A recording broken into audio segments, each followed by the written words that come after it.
देखो कैलेंडर में एक तरीके के सवाल होते नहीं हैं, कितने तरीके के होते हैं सवाल? 5 या 6 तरीके के सवाल होंगे तुम्हारे, 5 से लेकर 6 तरीके के सवाल होंगे, और नए नए पैटर्न में ये सवाल बनते जाते हैं। अभी अपन पढ़ रहे हैं सिर्फ पहला पैटर्न और दूसरा पैटर्न, 2 पैटर्न के सवाल लगाएंगे। अभी जल्दीबाजी नहीं करेंगे, पहले 2 पैटर्न ईजी वाले समझ लेंगे, इसके बाद अपन रूल्स वगैरह के हिसाब से आगे बढ़ेंगे। मगर अभी पहले सिंपल सवाल जिसमें कोई रूल ना लगे वो सवाल पढ़ेंगे पहले तो अपन, ठीक है। तो सबसे पहले अब जो हमने बताया था, जैसे एक सवाल है,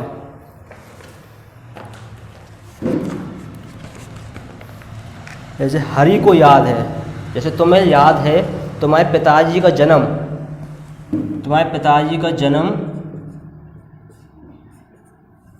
कंफर्म डेट नहीं पता तुम्हें, बस ये पता कि 13 से लेके 16 जून के बीच में है, 13 से लेके 16 के बीच में है। करेक्ट डेट तो नहीं पता तुम्हें कि 14 तारीख को है कि 15 तारीख को है, नहीं पता।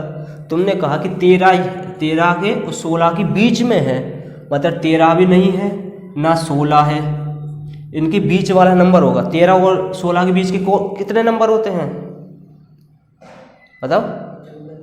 14-15 होते, या तो 14 होगा या 15 होगा, ठीक है। किन के हिसाब से? ये हरि के हिसाब से है। हरि बोल रहा है कि हमारे पिताजी का जो जन्म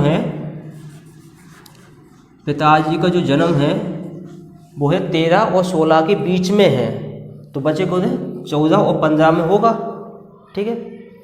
अब बोला है कि मगर उसकी बहन को याद है, हरि की बहन को याद है कि उनके पिताजी का जन्म है वो 14 और 18 के बीच में है, 14 और 18 के बीच में है, ना 14 है ना 18 है, कौन है? बीच में। बच्चे कितने हैं? बीच में कितने होता है? 15, 16 और 17, ये 3 बच्चे। 18 होगा नहीं, 14 होगा नहीं, ठीक है। जैसे क्लियर हो रहा? बहुत बिल्कुल पॉइंट से सुनना कि उसके पिताजी, अब बताओ पिताजी का जो जन्म है वो कब होगा? देखो कॉमन कितने, कौन है कॉमन? 15 कॉमन है, और कुछ तो कॉमन नहीं है।